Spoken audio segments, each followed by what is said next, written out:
But it's interesting, Ali, you were saying before, as we were having a little sort of preamble chat, the reason why you do the podcast, and the reason why not why you do it, why you love it, why you enjoy it so much, is this feeling that knowledge is useless unless you share it. Yeah. And that what you're doing with these podcasts is, okay, you're having conversation, you're going somewhere interesting for you, and hopefully interesting for me, and hopefully interesting for our audience. But the guiding light, if you like, on that journey is, okay, is this useful? Is this valuable? And this is interesting. I work with a lot of academics, and sometimes we're having those conversations with academics. It's like, okay, I know you know stuff. I know you know a lot more than I do, but there's a big kind of so what question of, you've got all this knowledge, what are you going to do with it? And it's the what are you going to do with it question, or what do you think we should do with it, that brings the knowledge into the real world and turns knowledge into value. And value is what we're actually, as humans, we're kind of interested in. All right, so if you're really fascinated by, I don't know, like a particular period of medieval Middle Eastern history, yes, well, you can go down that particular rabbit hole forever, and you'll be very, very happy. But you have to then bring that knowledge back into the real world and say, okay, if you want somebody else to listen to you, if you want someone else to pay attention to you, you have to bring your knowledge to them in some way that adds value. So I think it's really interesting that you've realized this as you've gone through the podcasting process, that you're not just talking about, well, you're certainly not just giving people information. You're not even just giving them ideas. You're giving them value. And if you weren't, you wouldn't have an audience. Absolutely. So I think that's really interesting. I think what stories are very, very good at doing is turning information into value.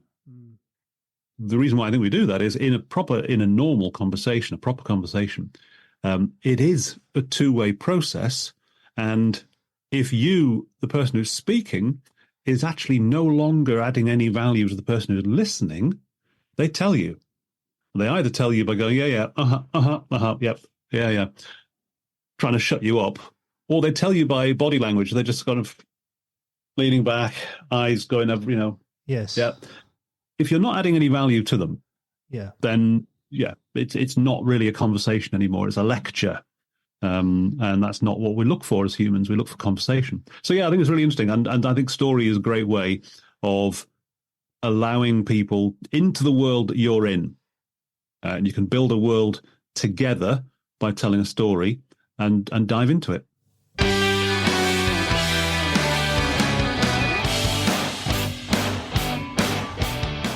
Welcome to the Inner Game of Change podcast, where I explore the intricate layers of organizational change alongside the insightful professionals in the field. I am your host, Ali Jama, and this is the Inner Game of Change podcast. Today I'm thrilled to welcome Steve Rawling, a master storyteller, author, strategic learning facilitator, and a leadership development expert. Drawing from his rich personal experiences, journalistic curiosity, and continuous reflection, Steve has cultivated a value-based approach to helping clients communicate through the art of storytelling.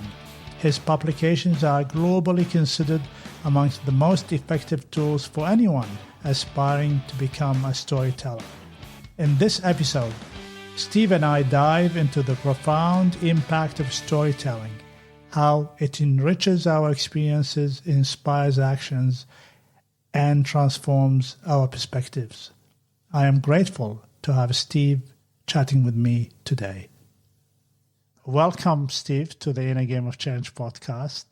Thank you very much. I'm very grateful for you and for your time. I've been looking forward to this interview. So before we start, and we're going to talk about the art of storytelling and relationship with change and technology, and perhaps we touch on history a little bit and what happens to us as humans when we listen to a story or even read a story. It will be fantastic, Steve, to introduce yourself to my audience. Okay, well, my name's Steve Rawling. I'm a former journalist. I used to work in TV for a long time as a TV journalist. I then had a brief spell in management, which was not my thing. And then about 8 years ago, left to start my own company, where I help people to tell stories about their work. And about 3 years ago, I turned that into, so there'd been a lot of conversations in training rooms, and I started to organize that into a kind of structure, a kind of pattern for my own benefit, really. Because what I found I was doing was I was going into every training session with a slightly different plan, a slightly different program. And I was actually losing my own notes. I couldn't find my own notes, which was ridiculous. So I thought, well, what I need is a card system where I can just go through the cards and pull out the things I need for this particular session. Yes. Whilst I was in the process of writing those cards, I was approached by a publisher who writes decks of cards. This is the result. This is called Storyteller Tactics, Yes, which is a pack of cards, that helps you to organize your storytelling. And it was for my benefit, really, that I wrote them. But they've been very successful. And so now I still run training sessions and help people tell their own story and kind of one-to-one conversations. But actually, a lot of the work I do now is through the sale of those cards, which are doing incredibly well, considering what they are. And they've sold all over the world in companies like Google, Meta, Rolls-Royce, BBC. They're all using those cards. So that's the kind of the brief bio. 20 odd years as a journalist, as a professional storyteller, and then turn that experience into training, and then finally turn that training into a product that that kind of sells and happily sells very well. Well done. I've got my own deck of cards because I find them very useful and easy to follow, and they can stimulate a lot of discussion and a lot of ideas for me especially depending on the audience. And that's, I think, where the power of your cards is. I want to start by asking you a question around when we evaluate the strength of a story, meaning the impact of a story. Steve, is it about the storyteller? Is it about the storyline? Is it about the context? What is it? Well, in a way, it's about the audience. Yeah. So there's a nice way of thinking about it, which is, okay, sometimes when you're speaking to somebody, you're telling them something, or you're writing to them even, you're thinking, okay, what I'm trying to do is get my idea out of my head into their head. That's what I'm trying to do when I'm communicating. But it's not really that's not the right way to think about it. The right way to think about it is the person you're talking to, your audience, is here, and you want them to be here. You want them to move to a different way of thinking. You want them to move to a different way of acting. You want them to go from here to here. Yeah. And your story or your communication is the thing that will move them. So it's not you getting an idea out of your head into their head. That's it's not about you. It's about them. It's about where do you want them to go. And so that's quite a useful way of thinking about it. First is put the audience first and think, okay, well, what is going to move them? What's going to move them to change?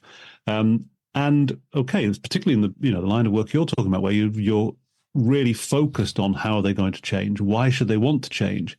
So that's a really good way of thinking about it. Start with the audience.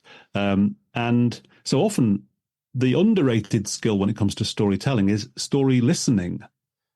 It's actually having a conversation with somebody to draw out that information you need so you can go, oh, okay, I think you're here.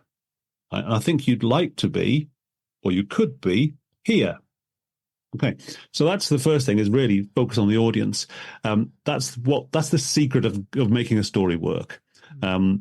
Beyond that, once you kind of have an idea of your audience, what they need, okay, yes, it is about things like how do you structure the story? In other words, is there a moment of change within the story? We can come back to change in a moment because it's obviously fundamental to your audience. Is there a moment of change in the story? If not, there's no story. But the other thing that's really interesting as well is you, the storyteller, actually are a character in the story. You're not some sort of neutral, independent observer.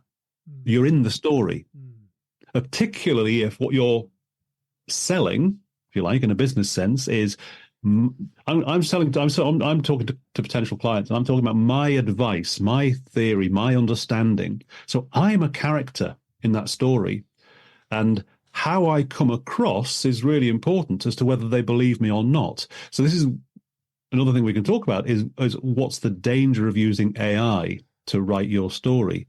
Well, the biggest danger of using AI is it's not you. Mm. It's a disembodied, logical producer of words, and that's not what we look for in humans. We look for character. So there's some real danger about that. To take those one by one, stories are about change, and the way you structure that change in the story is really important. And they are a way of positioning yourself as a character who we can trust. Both of those are really important. Is the technique or a strategy of following a story, is that about information retention? Is it about moving people from A to B in terms of their way of thinking and mindset and ideas? Yeah, I would say it's about three things, and in this kind of order. So the first one is attention. If you don't get somebody's attention in the first place, doesn't matter what you're saying. Yeah. Doesn't matter how good your story is. Doesn't matter how good your product or service is. If you cannot get their attention, you're just going to be lost. Okay, so stories are very good at getting attention, and I'll go into why in a moment. The second thing that stories are very good at is establishing a connection. So establishing a shared world, a shared understanding, an emotional connection between the speaker and the listener.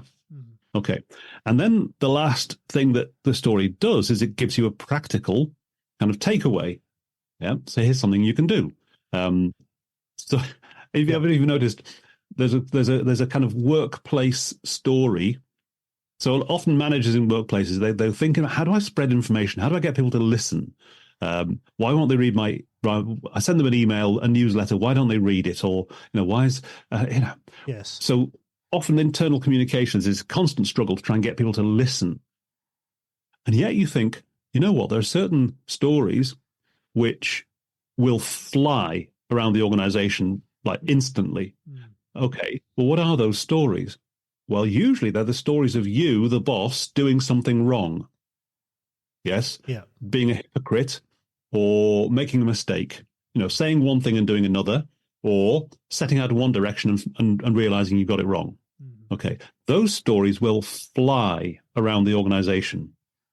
Why? Well, you could say, well, it's gossip, and gossip is a bad thing, but it's not really. What it is, it's people are making judgment, and they're making judgments based on what you do and you say, and also they are learning from your mistake. So we as people, we know it's very, very easy to make mistakes. We make mistakes all the time. Yes. And those mistakes can knock you out of the game. They can kill your career. So it's really useful to know about other people's mistakes, because maybe then you can avoid making it yourself. So there are certain stories that where there's information in the story, you don't need to make people read it. They'll just take it. Okay, so there's something going on between that kind of email that you're laboriously working over, trying to get people to read your newsletter, right, which is like getting them to do their homework. Yeah. And on the other hand, there's the story they'll tell each other instantly if they hear it. Okay, so there's something there if you just manage to find out what it is. And the answer is, well, okay, it's about change. It's about emotion. It's about people. It's about value. So the story of the boss who says one thing but does another, the hypocrite. Well, that's new information. It's also about value, and it's about people. And so those stories really, really work. So there are things in stories that we can look for and think, okay, if I haven't got these things, then I'm asking people to do homework, and it's going to be hard. If I can find these ingredients, then it's going to be easier to share the information. So the number one, I think probably the number one ingredient, particularly relevant for this podcast, is change. If there's no change, we don't pay attention. So if everything's going as you expect, Yeah. You don't pay attention. This is why a conversation is more, you pay attention to a conversation more than you do to a presentation. Particularly if in the presentation, the person at the front of the room is reading off a script, right? Because if I'm reading off a script, and you can tell I'm reading off a script, right? And I'm going down la la la da da da da da da da da, right? You're sitting there thinking, well, this is boring, because he could have just emailed that script to me and I could have read it myself. Whereas we're having a conversation, you don't know and I don't know where it's going to go next. So it could change in any one of a number of different ways. Therefore, we're paying attention. So so change is really fundamental. If you haven't got any change to talk about, you're not really telling a story, because stories are about change. So that's a really big thing for people to think about. But I can say, for example, I'm one client I'm talking to has complained to me that his kind of senior managers come in and they present data, but it's data that they've submitted a written document with a summary of the data. And so that's the pre-reading for the meeting. And then they come into the meeting, they just talk about what's in the document. And you think, well, hang on a second. I know what's in the document. I've read it. So why are you just telling me what's in the document? Because I know it already. There's nothing new here. There's no change. And also, people say, well, these are the things we expected to happen, and they've happened. Well, again, that's not interesting. If you tell me about something you expected to happen, but it didn't happen, okay, that's interesting. That's new. And that's useful information, valuable information, because, you had a bunch of expectations and that didn't happen. So that's where you get into what's at the heart. What's at the heart of a story? It's about change, particularly about stuff you didn't expect. I like that idea that it is actually about the conversation and not the presentation. So am I right to think that the purpose of the presentation is to create a conversation around the change? I think so sometimes you can have a one-to-one conversation like we're having now. Sure. Or you can have a conversation with 3 or 4 people at the same time. You can have a proper discussion. Yes. And that can go in any number of different directions. Mm-hmm. And we really do pay attention to that conversation because, anything could happen. Now, you can't clearly have a conversation with 100 people in the same way. Mm-hmm. So the value, or 1,000 or 10,000. So the value of a presentation is, I'm going to get, if you like, the distilled knowledge, the wisdom from this conversation. I'm going to turn it into a short presentation. Now, there's a way of presenting. If you're getting into if we're sort of moving into public speaking and presentation skills, there are ways of presenting that make it feel like you're still having a conversation with 1,000 people in the room. You can do it, but it's quite difficult. But no, when it comes to, I'm going to now present some information. Here's what you're doing when you do that, I think.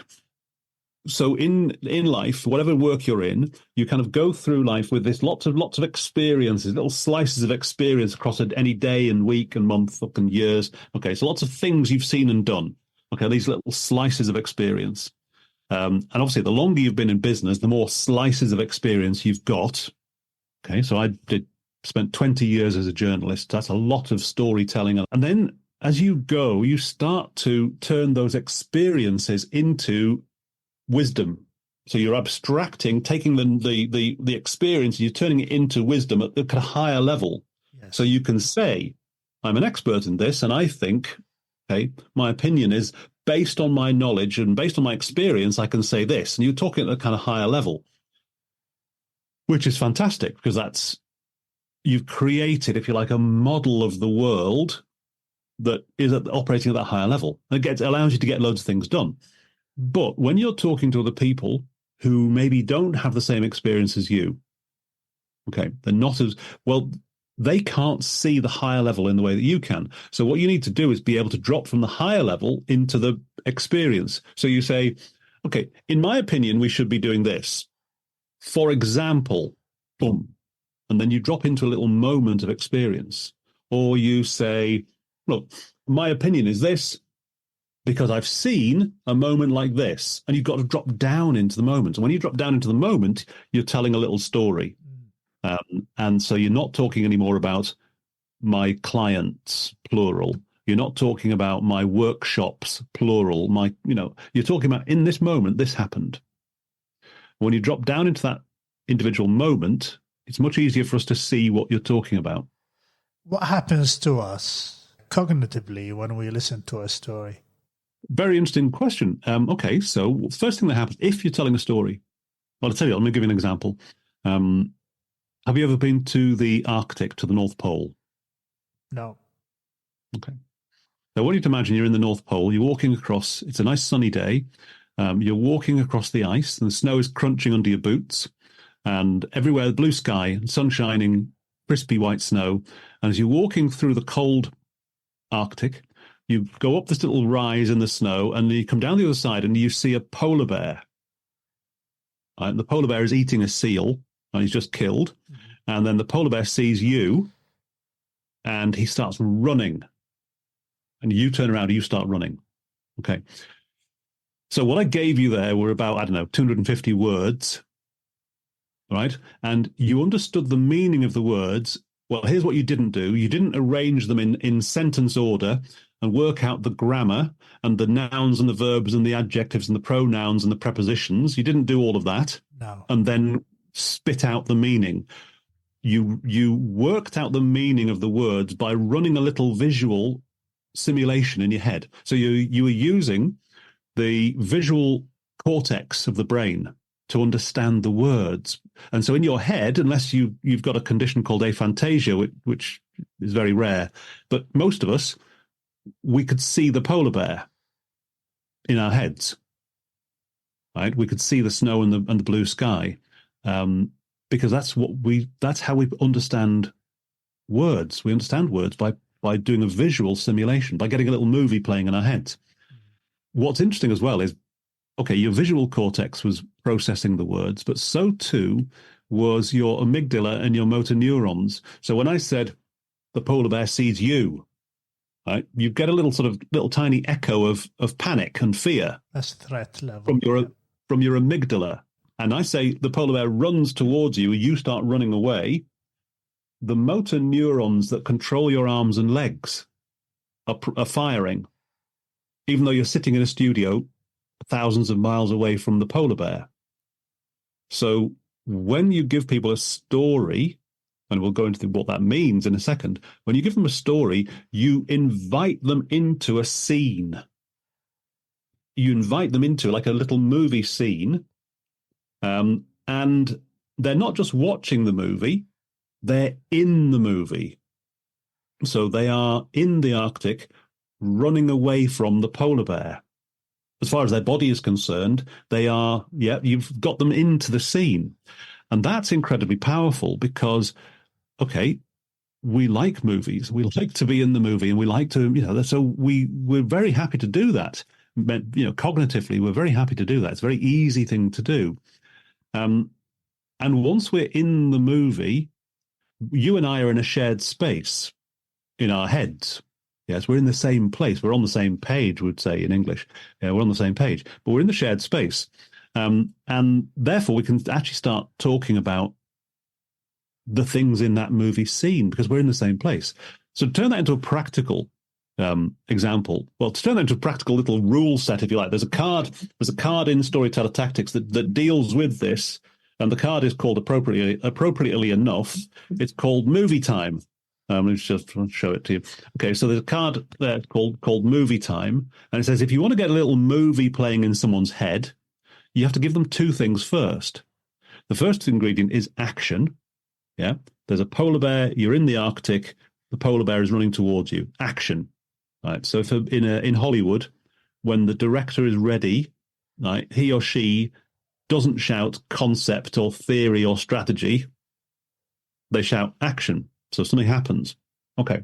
Second thing, emotion. Really important in story.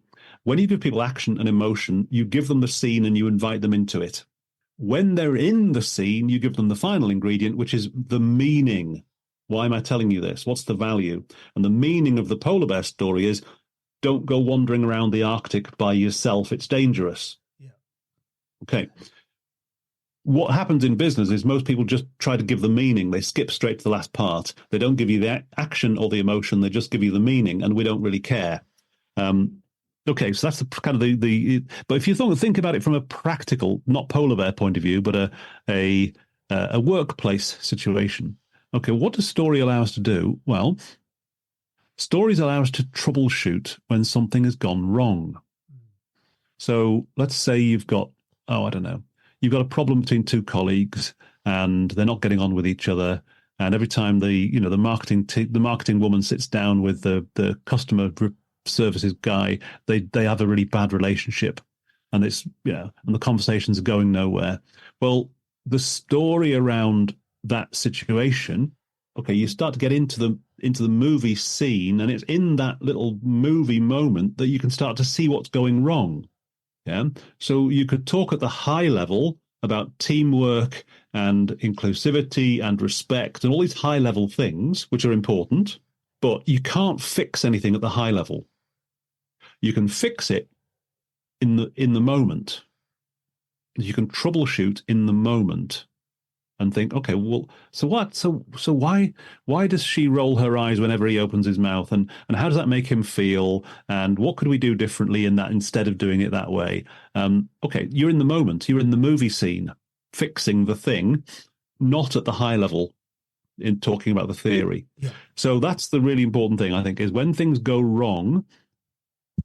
Actually, we normally do this. When things go wrong, we drop down into the story of what happened when it went wrong.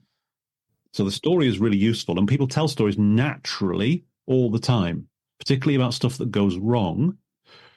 What's really interesting is, okay, we all talk about stories, especially when something goes wrong. We're straight in the story moment. Quite naturally, we do that. Then we come to sit at the keyboard, right, and to write the email or to write the newsletter or to write the document, whatever it is. All of that story goes out of our heads, and we try and write it at this level, this abstract level. Yeah. And you know what happens. Nobody pays attention. Nobody engages. Nobody engages. I would like you to. I'd like to double click on that idea of we can problem solve when there's a story. So, so the story that you shared around the polar bear, and you transported me into the scene. And there is the troubleshooting, thinking, well, is that going to happen around how am I going to save myself or run away and stay away from the polar bear? Yeah, so the troubleshooting there you might go, okay, so when I saw the polar bear, I realized that, okay, in my pockets, I haven't got anything. I haven't got any polar bear spray, which apparently is a thing, like pepper spray for polar bears, bear spray. I don't have a gun. I don't have anything to make a noise. I don't have a phone or a radio that's going to call for help. Yeah. So the troubleshooting in that story could be, okay, so let's all talk to a group of people who are going to the Arctic, and we're going to tell them how important it is to carry in your backpack or your pocket. Yes, here's the things you need to carry. So you're troubleshooting, I suppose, at that practical level of, look, here are the things you need to carry when you're going walking in the Arctic. Also, make sure you don't go by yourself. Okay, so all of those things are then turned into practical little tips of how to get out of that, or how to not get in the mess in the first place. And I say, what you can guarantee, there are two types of story that we really love. One is the kind of success story, the rags to riches type of story, where, somebody goes from small beginnings and they work really hard and they get success. We love that story, particularly if, as on the way, they take on the giants and they win. Yeah. Okay, we love that story. But we also love the opposite story, which is someone thinks they're really clever and they come crashing down.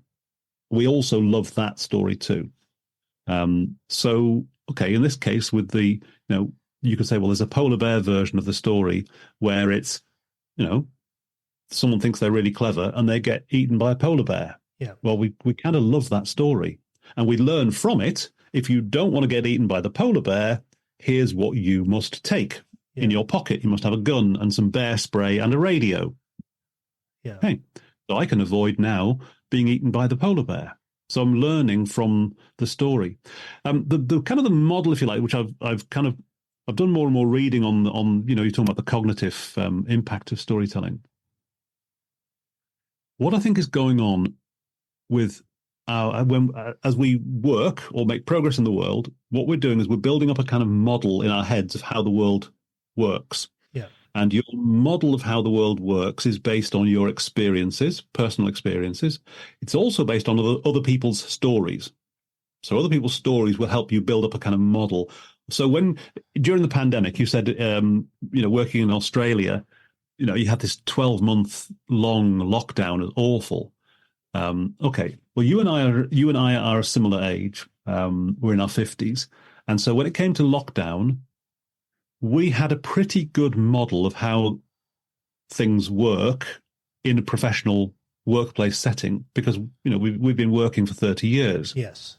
It was fairly easy for us to operate in lockdown over Zoom. Yeah. Because, we got an awful lot of experience. But if you're in your early 20s and you're only just coming into the workplace when lockdown started, right, and you've suddenly had to start working remotely, well, you don't have the same model because you don't have the same experience. And what you do when you come to work at the age of 22, 23 years old, when you come to work in a workplace, you spend the whole time just watching other people to see how they behave because you're trying to build your model of how to work. So lockdown was a disaster for young people in a way that it was okay for us. Okay, that's by the by. So you build your model of how the world works, and using that model, you go into any situation, right, with a bunch of expectations. So I'm going to go into this meeting now. I expect people to behave in a polite way and respectful of me. Okay, that's your model. And you go in assuming that. And if that happens, you don't even notice it because you don't. You have a model of how does a road work? Well, you walk along a road and you reach the other, you cross the road, you reach the other side. That's your model. Whereas if you walk across the road and it caves in and you fall into a sinkhole, like a giant hole, well, then you pay attention. Yeah. Because it didn't, so your experience was not what you expected. So we have this model. If everything goes as we expect, we don't even pay attention. We just carry on. If something unexpected happens, then we pay attention.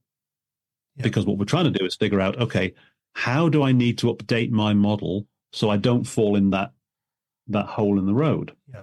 Okay. So that's basically what story is doing. Storytelling maps onto that very, very well. So there's 3 stages of any story: beginning, middle, and end. And the beginning is, well, according to my model, this is how things should be. Yep. So once upon a time, I walked into a meeting expecting to be treated with respect and politeness. Okay, that's my model. If that is what actually happens, you don't tell a story about it. Yeah? Because your model hasn't changed. So I walked into the meeting and I was treated with respect and politeness. That's not a story. And you wouldn't tell anyone that story. It's not a story. What you need for a story is, okay, so I assumed my expectation was this, that people would treat me politely and with respect.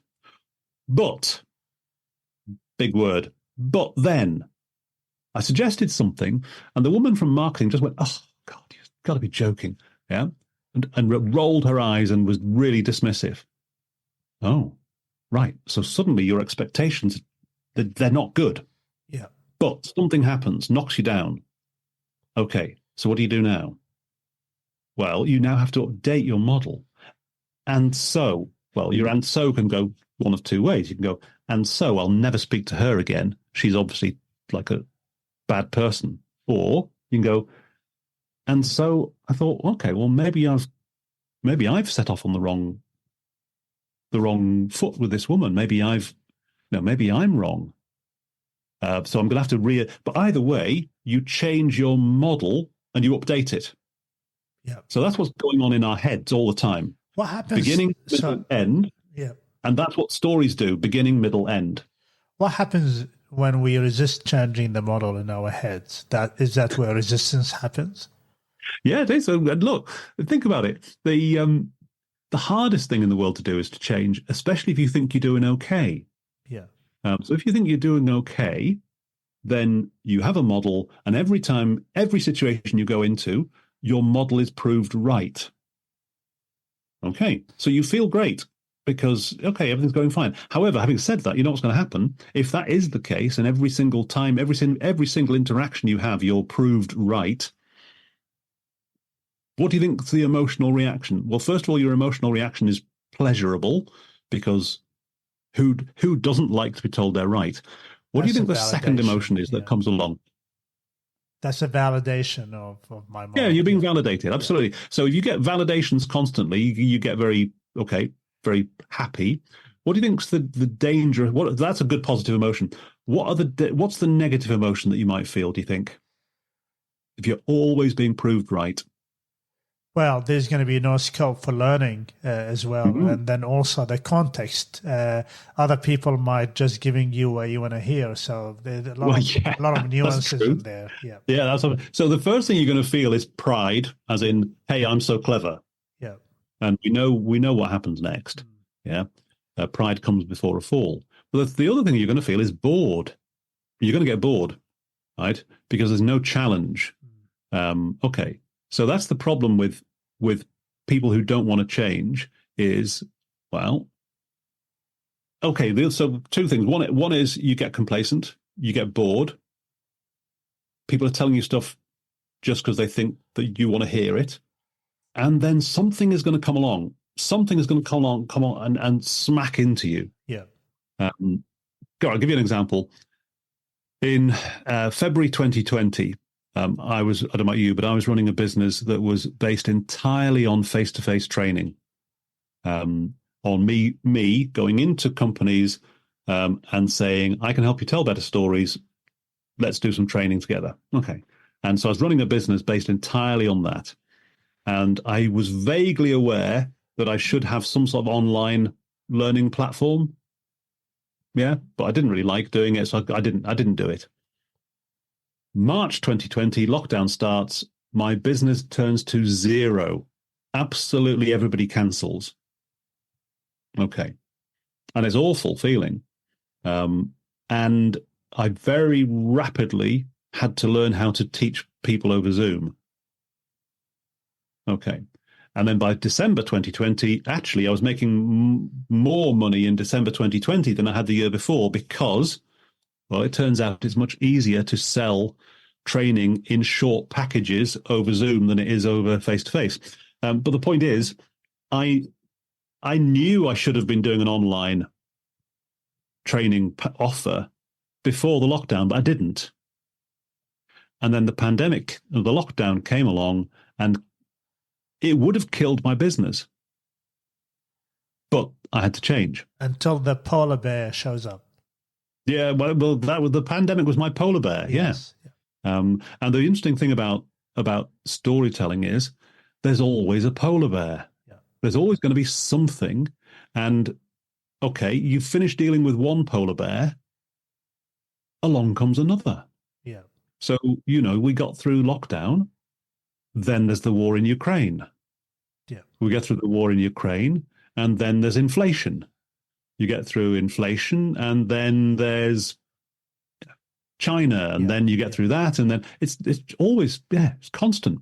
I want to comment on something that you mentioned, and I think that's the essence of news. We watch news because ordinary people do extraordinary things, or extraordinary people doing ordinary things. Yes. That's celebrities doing everyday things like betraying their partners, and absolutely right. There's something like this, and the other thing is that I do notice, and I'm fully aware of it, that we can be the best storytellers, but there's always going to be people that will edit the story that I give them, and they edit it to match what you described as a mental model, and that I think that happens when there's a lot of lack of trust in the leadership, and also what you're telling me is not what I'm hearing, and all of those things. So that's the complex process. I want to shift gear, and I want to share with you that in 2018 I was giving a challenge, which is basically present to a group of, in a big retail company, group of grumpy store managers, and I really wanted to surprise them by not following the PowerPoint presentation. Yeah. So I did the research, and then I discovered there's something called it's a Japanese principle called the Kamishibai. I don't know if you know it. The Kamishibai is it's an art in the 1920s and flourished in Japan just before the war and after the war. It's basically somebody just turned his bike or her bike into a box, and they've got those screens, and they actually talk to the screens whilst they've got everybody around them. It's quite fascinating. I do strongly believe that that's where PowerPoint idea came from anyway, because the slides move in there. There's another principle, the Japanese in the 1600s, they call it rakugo, which is basically a solo person will sit on a stage and will do a verbal storytelling. And so my question to you is that, does it matter if it's actually, if I'm reading a story or listening to a story, or I'm actually watching a story? It's a very good question. And I think a lot of people get locked in to using a particular style of story. I mean, some organizations, they insist on it. So I do a lot of work with academics. And so there's a research fund in the EU called the European Research Council, I think it's called ERC. And they ask academics to bid for 10 million euros of funding. It's a lot of money. Yeah. But they say you've got to do it with one presentation slide, so one slide only. You're not allowed to do more than one slide.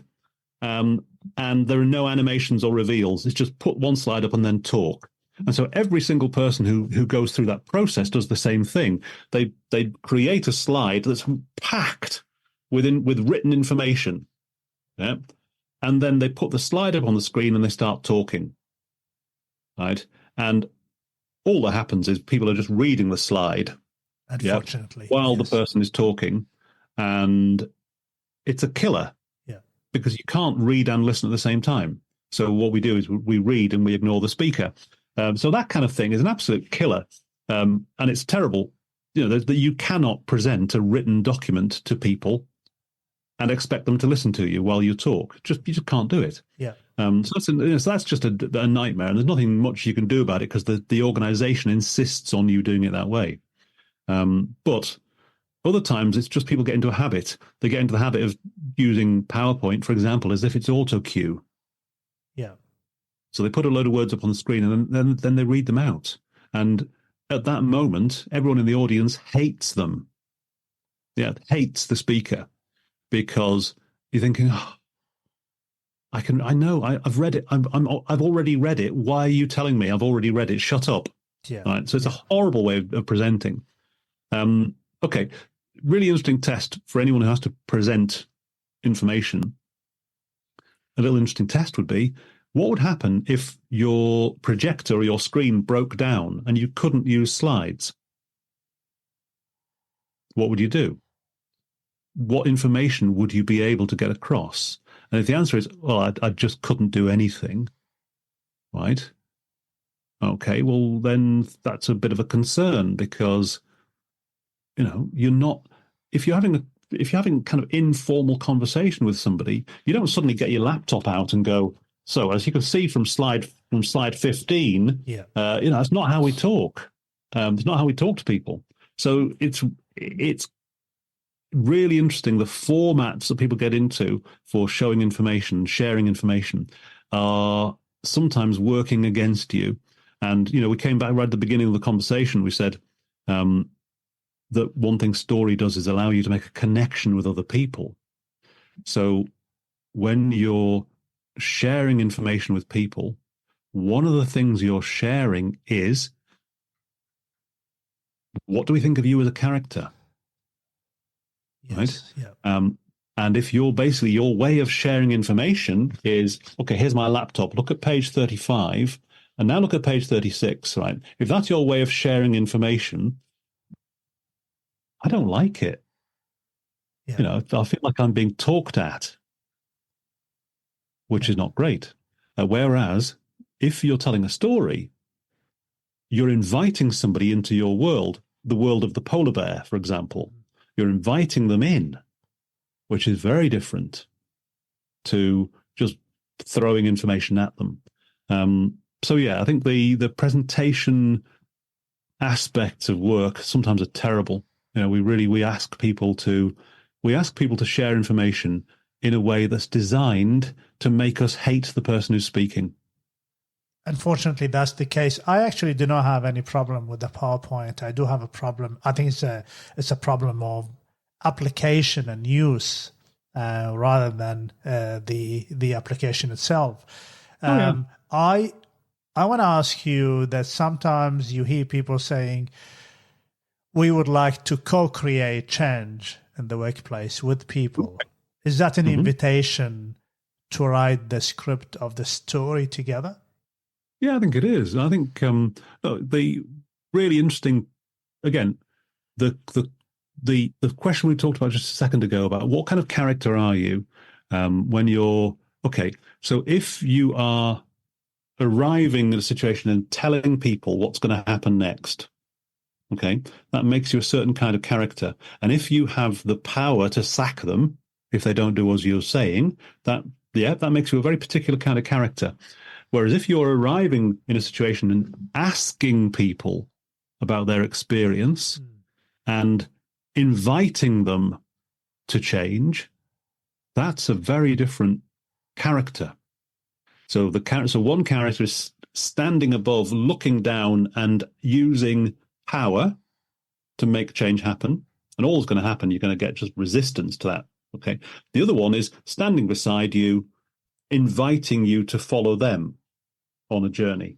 Yeah. Completely different characters. And so, yes, co-creation is, well, the first step of that process is go and talk to people. Most importantly, go and listen.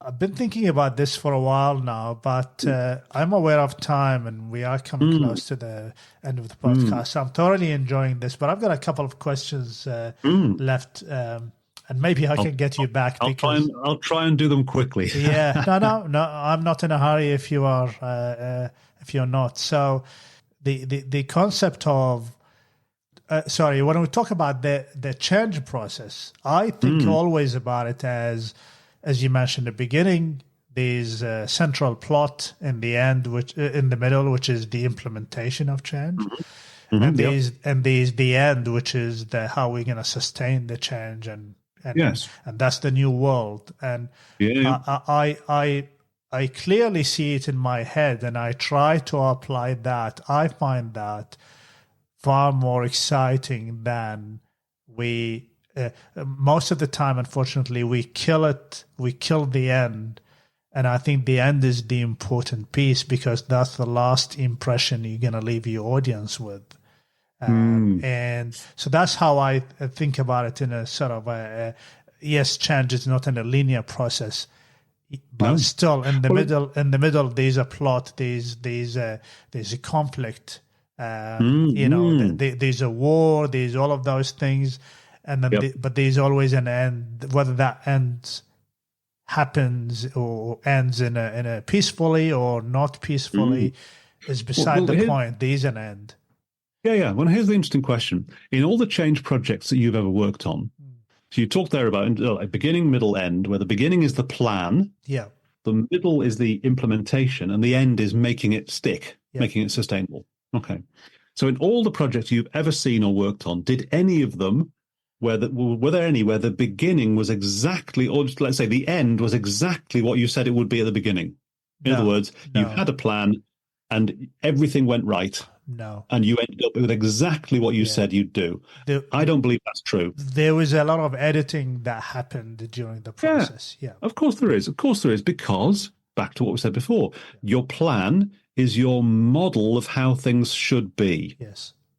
Right? And it's the best you can make it because you've been in this business for a long time. Okay, so the best I can offer you is this. Okay, and this is what we're aiming at over here is the end. But I can guarantee you it will not be straightforward because it shouldn't be. It should never is. Because what's going to happen is we're going to go up and down this roller coaster of I'm going to try this. Oh, that doesn't work. Right, well, I'll try this instead. Oh, but she says no. Okay, okay, so you really don't like this. Well, let's try this instead.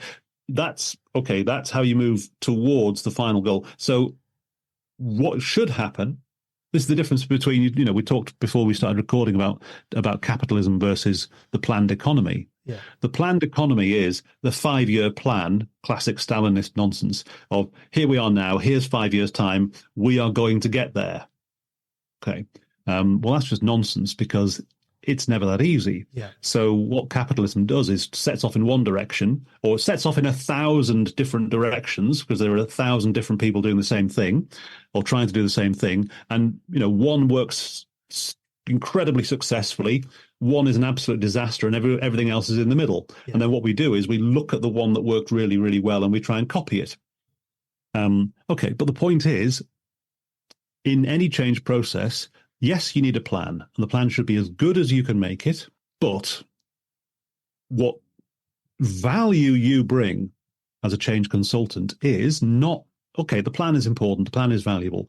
It's what happens after the plan when things start to shake and, when the polar bear arrives. Yes. That's where you earn your money as a consultant, is how do you deal with the middle bit? Because if you want to get to the end in a way that's sustainable, where the change is real, that's what you have to do. So, as a change consultant, if you're thinking about your case, when you go in to talk to clients about, okay, I can help you change this. So you've got 20 grumpy store managers standing in front of you, and you're thinking, okay, I need to win these guys over. Well. Okay, tell them the plan, but also tell them about the last time I tried this, I had a plan and all sorts of things went wrong. Oh, no, the structure goes, at first I had a plan, but then this thing went wrong. And so I adapted.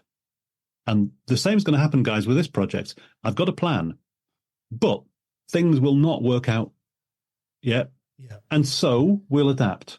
Yeah. So, Steve, one of the most important things is, and I want to talk about that very quickly on that piece in the middle.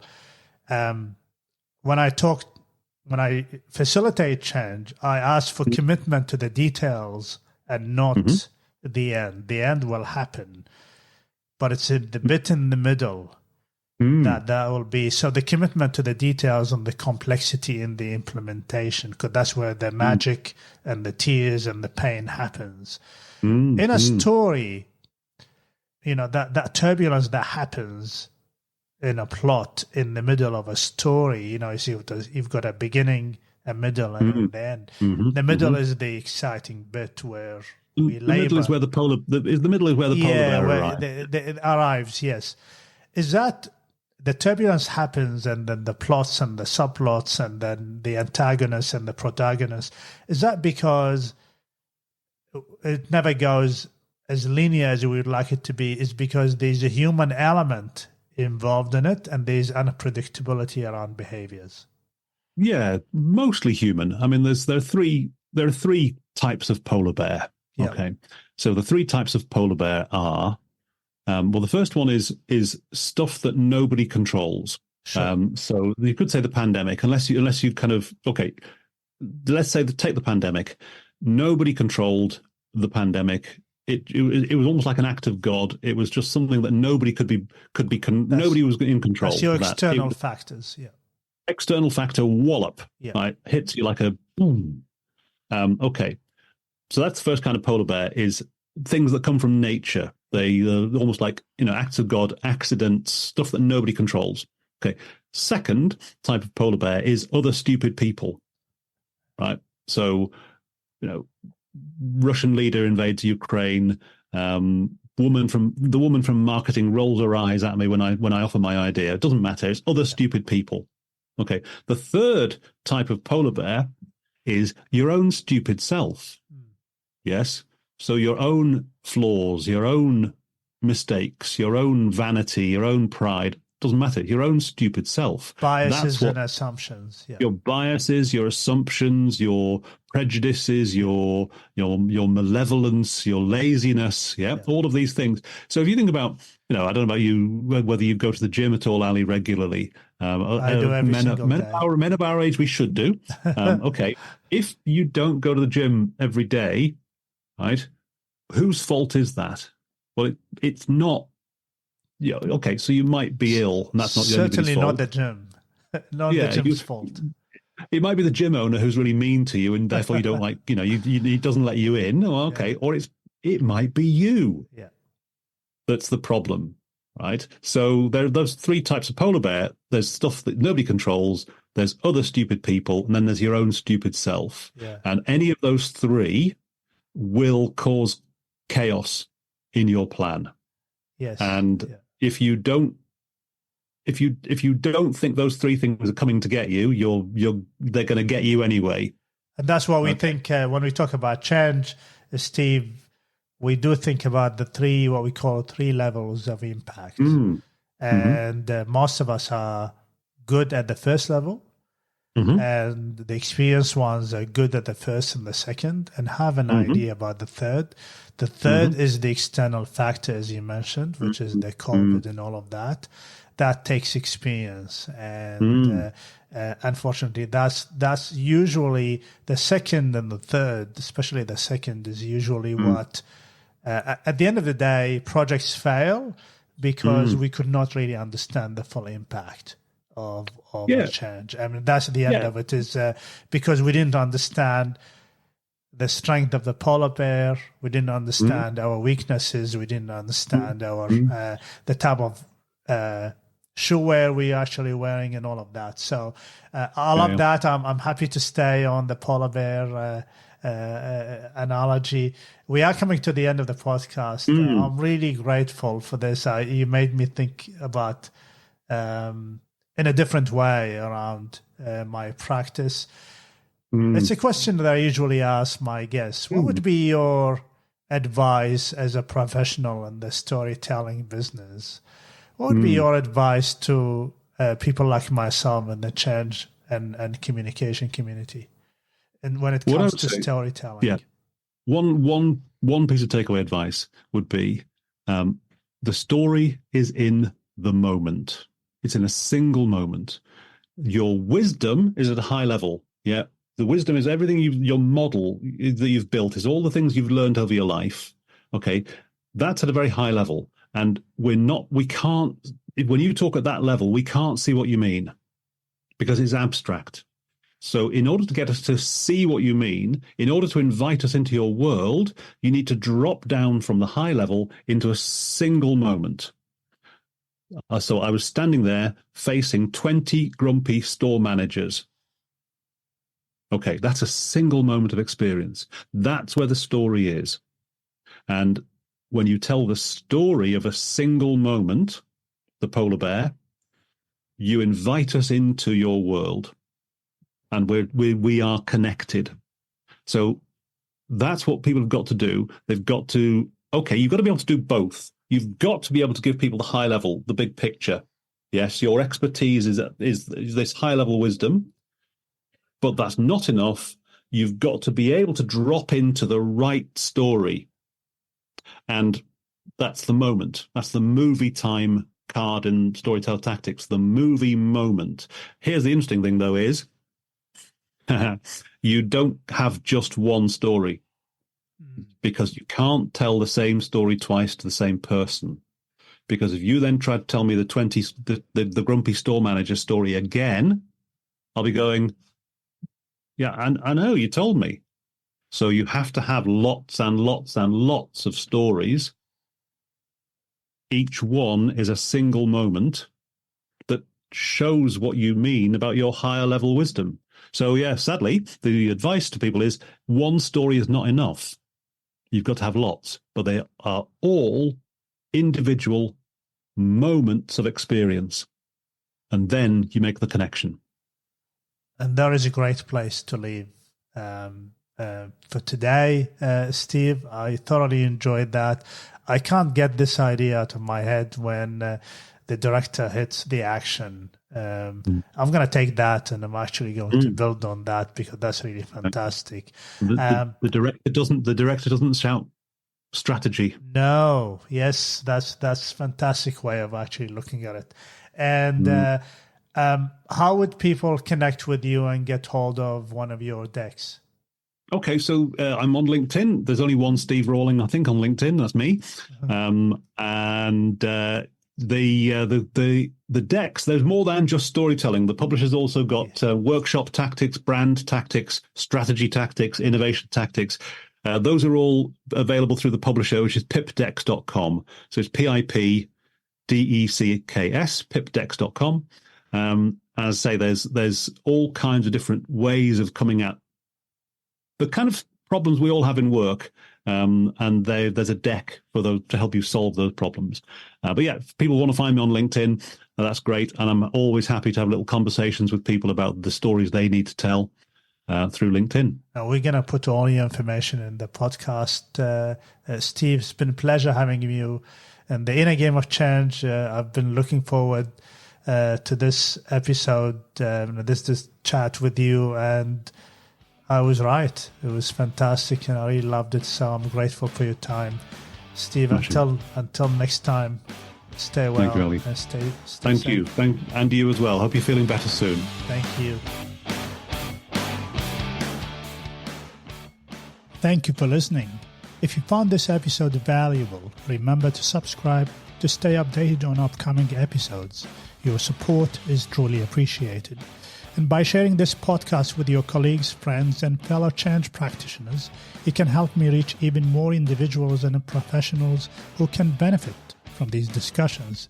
Remember, and in my opinion, change is an enduring force, and you will only have a measure of certainty and control when you embrace it. Until next time, thank you for being part of the Inner Game of Change community. I am Ali Jama, and this is the Inner Game of Change podcast. But that was a really interesting conversation. Thank you. Yeah, I really loved it.